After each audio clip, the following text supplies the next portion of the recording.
In some ways, this particular topic about embellishing tones and pedal points is actually going to be somewhat rudimentary.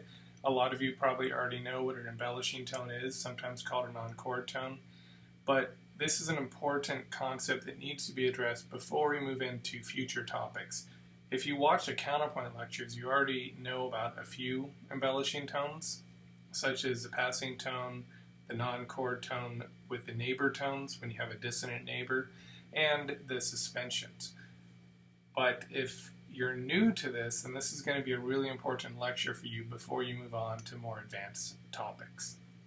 So the point of an embellishing tone is to provide some additional movement and some additional dissonance within a composition. It's the dissonance that makes the music move, at least with tonal music. When we have a dissonance here, we want it to resolve. We have this desire to hear that resolution. So when we create a passing tone or a neighboring tone or any other type of tone, it allows a way to keep the music flowing and to keep the music pushing forward. A lot of times we use these embellishing tones and these frameworks that we use to embellish a structure in the phrase model. So in the tonic area, you might have a 1 chord that then uses some dissonance to get to maybe even a 1/6 chord, a 4 chord, a 3 chord, or even a 5 chord. And typically that 5 chord will be in some sort of inversion. But the point is that these embellishing tones are used to really push music forward so that you can create more of a need for the music to continue. Without dissonance, everything would be very stable. It doesn't feel like it needs to go anywhere. That feels fine. It could sit there all day. Even the 4th feels pretty stable. It doesn't really want to move. But all of a sudden you have a tritone and it wants to resolve. You have a 7th and it wants to resolve. All of these chord tones want to resolve in a particular way, and so that's really what your embellishing tones are for. So there's a few different types of embellishing tones. You've got your passing tones, which we talked about in counterpoint. That's where you approach and lead by step. A neighbor tone is where you start in a consonant, you move up to a dissonance, and then you just come right back to the original tone. You've got your suspensions, which we also talk about in counterpoint. That's where on the downbeat, you actually get a dissonance that then resolves on the offbeat, and it's always prepared by a consonant note. Retardations are the main difference between retardations and suspensions is that a retardation actually goes up, suspension comes down, and I'm going to show you examples of all of these. Anticipations are where you actually anticipate the consonant note that's about to come on the downbeat of the next measure. Usually that's how it works, and I'll show you an example of that too. And then pedal points. A very important device that's used to create dissonance over a long passage. You can essentially write a 1-4-5 progression, and if you just keep a pedal point in the bass, it creates this sense of foreboding and this sense of resolution that we don't usually get until another part of the phrase model. So let's start by talking about passing tones. Passing tones add non-harmonic tones between two existing consonant notes that typically either skip or lead. So if we look at this first example, we have a 1 chord and a 4 chord. Now in the key of C, your 1 chord is going to be C, E, and G. So we've got our C's, we've got our E, and our G. The 4 chord is actually going to be F, A, and C. So this E is a non-chord tone. So you'll notice here it says leaps require 2 passing tones. You need an unaccented and an accented. So this one here would be an unaccented passing tone because it occurs on a really weak beat. This one would be accented because it actually occurs with one of the main beats of the measure. If you remember your metric strength, on the first beat that's going to be the strongest, the third beat is the second strongest, the second beat would be the third, and the final beat of the measure, the fourth beat, would be the weakest. You typically need to have 2 passing tones if you're going to have a leap because you've got to connect the 2 consonant tones within the composition. So another way to do this is we could actually just put our 4 chord here. So we have an F, an A, and a C. but then this would actually be a consonant passing tone. So it's not technically a passing tone if it's consonant. So the way to actually have a leap is typically to put the chord on a strung beat like the 4 chord here, and then just delay that resolution by 1 beat. Here you have an example of a chromatic passing tone. So even though there's only a second between the G and the A, you can still insert a minor second passing tone. And this could be done to really emphasize this need to push the music forward. In the final example, you've got a 1/6 going to a 4. This is the most typical way you're going to see a passing tone. Notice how you have your E going up to a G. This D or this F to the G is actually going to be your passing tone because that F is not consonant with your 1/6 chord. You always want to check for poor voice leading. So in measure 3, I'm going to actually have you pause this for a moment. I want you to find the issues that are apparent there, and I've kind of given you a clue. So if you haven't paused the recording, pause it real quick, figure out what's going on. I'm going to give you the answer. So essentially what's happening in this particular case is you have an F and a C. Even though this occurs on an offbeat and it's dissonant, that resolution into a perfect fifth, that's essentially going to be parallel fifths. So you'd have to avoid that. If these were direct fifths, so that means maybe an interval of a 6 going into a fifth in the same direction, that would actually be okay in 4-part writing in the inner voices. So you always got to watch your parallel fifths, parallel octaves, any augmented seconds between one note and the next. Say this was an E flat and it went up to an F sharp, that'd be an augmented second. And you always want to resolve your diminished fifth. Remember, the diminished fifth comes inward to a third, augmented fourth goes outward to a 6. So you want to watch for these proper resolutions in tonal harmony at least. Neighbor tones. These move up or down by step and then return to the initial pitch. So you have an example of several neighbor tones here. You always have to check these examples to make sure that they're true neighbor tones, because in order for it to be a neighbor tone, it has to be dissonant with the underlying harmony. So here you have a 1 chord, which would be a C, E, and G. D doesn't fit. So this is a true neighbor tone. And you see how it can actually be used to connect harmonies. So it connects the 1 chord with the 4 chord.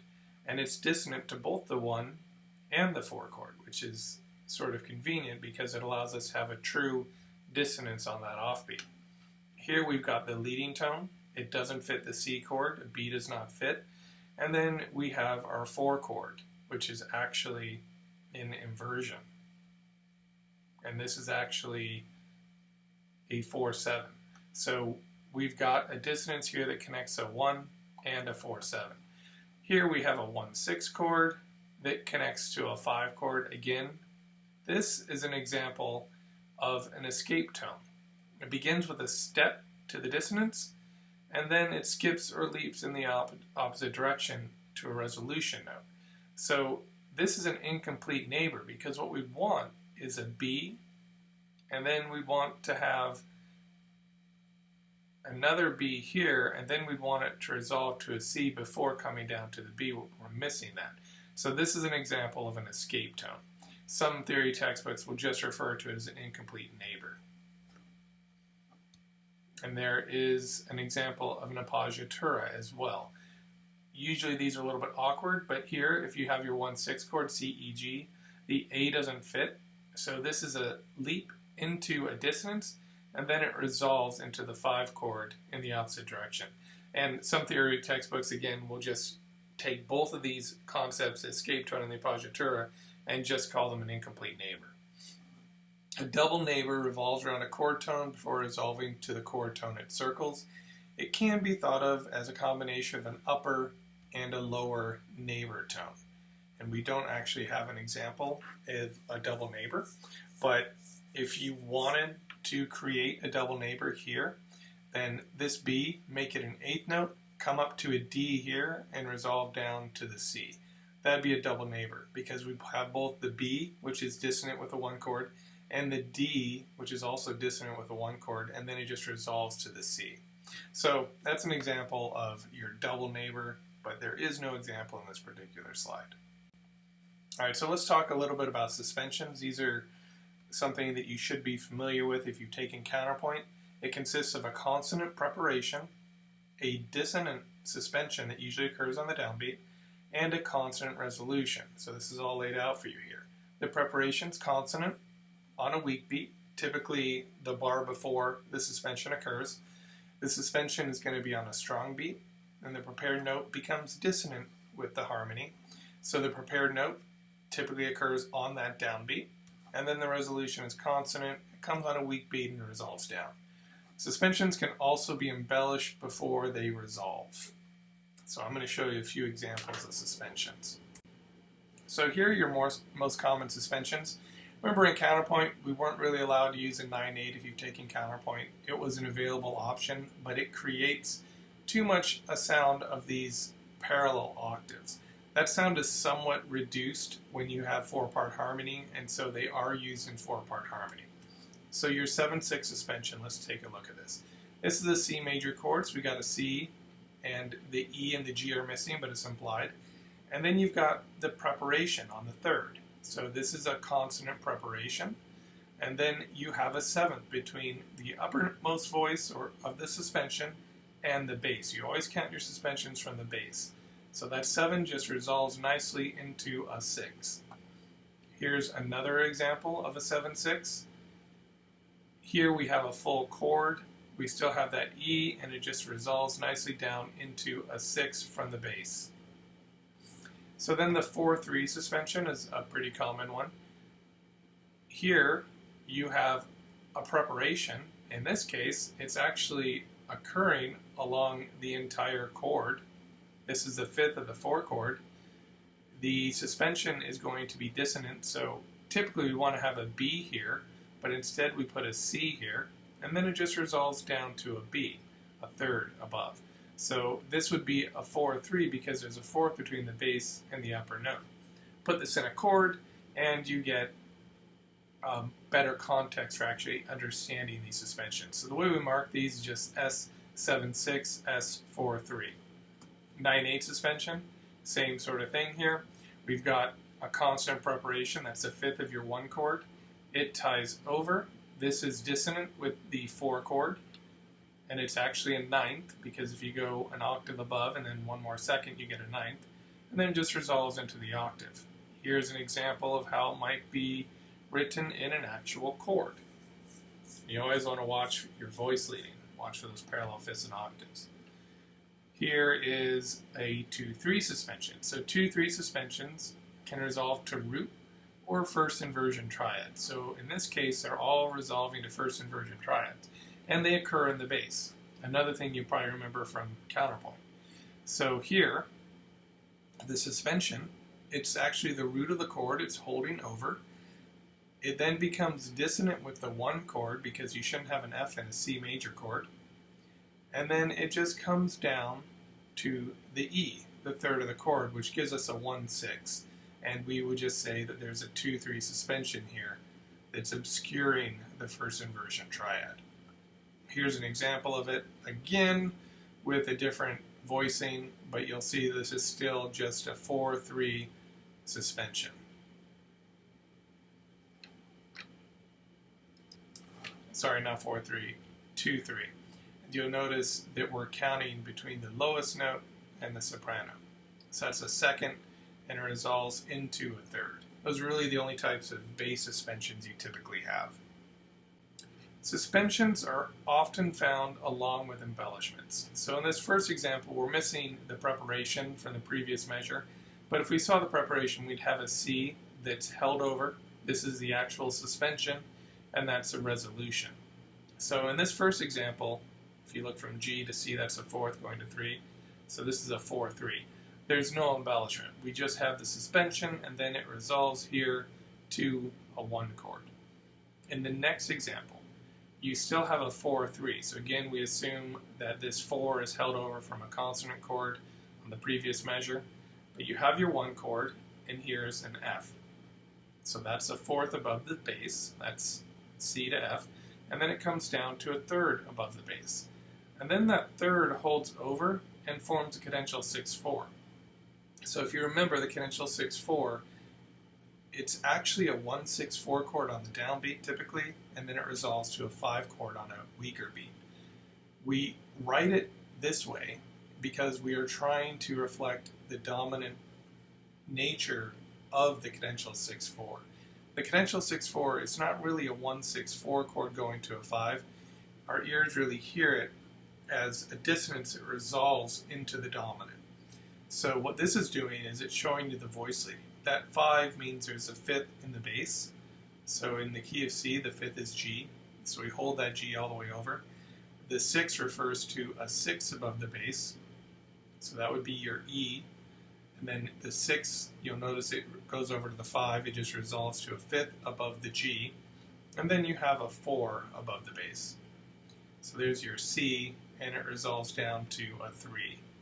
So I'm repeating that because it's important for you to know the cadential 6/4 does not mean a 5/6/4 on the downbeat. It's actually a 1/6/4, but because it is creating this dominant sound because of the resolution into the 5 chord, we just write it with the voice leading symbols. And that's actually true anytime you see a 1/6/4 chord or any type of 6/4 chord in general. You want to check to see if there's something else going on there. Retardations. These are similar to a suspension but resolve up instead of down.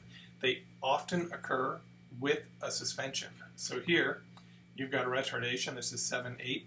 It's in relation to the bass, and it just resolves up to the octave. And then it's paired with a 4/3 suspension. That creates a really strong resolution.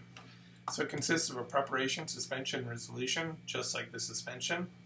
Preparation still needs to be a consonant on a weak beat. We don't have the preparation. We assume it's on the previous measure. The suspension is on a strong beat, and the prepared note becomes dissonant with the harmony. So those are your real differences between the retardation and the suspension. So the resolution, again, has to be consonant and has to return to the preparation note, which is not shown. So in this case, the preparation will start on a C, come down to a B, and then go back up to a C. And just like suspensions, you can embellish a retardation before they resolve or combine them with a suspension, as we've seen here. The types of retardations you may come across, there's 7/8. That's pretty much the only retardation you're going to find. Often, as you saw in the previous example, they are combined with a suspension. Bass retardations do not exist. We don't use those in tonal music. So in this measure, we actually have an anticipation. So here we have a 5 chord. The G, the B, and the D are present, and then we have this dissonant beat that falls on a weak beat. So this is anticipating the note of the next measure. Unlike a suspension, where this would be consonant, it would probably be a D, and then we'd have a dissonance here that would resolve down. We actually get the dissonance on a weak beat right before the resolution. So the resolution anticipates, and it occurs on the downbeat. So here this C actually resolves to a C here, which fits the underlying 1 chord. The last type of non-chord tone is a pedal point. So pedal point simply maintains the tonic or dominant root of the harmony. Other chords may shift above the pedal point, making the pedal point a type of embellishment. Inverted pedals occur above the bass, usually in the soprano. However, they may appear in any voice. So let's talk a little bit about this. We also typically ignore the pedal when analyzing inversions if the pedal doesn't support the overall harmony. So here, this is a pedal. It's just that C's held straight through. But you'll notice we're labeling this as a 5 chord even though there's a C here in the bass. So you have a G, a B, a D. Where does that C fit? It really doesn't, unless you have F, A, and a C. This wouldn't really fit our concept of a 7th chord or a triad. So what we do is we realize that this is just a dissonant pedal. It fits with the underlying 1 harmony, but it doesn't fit with a 5 chord.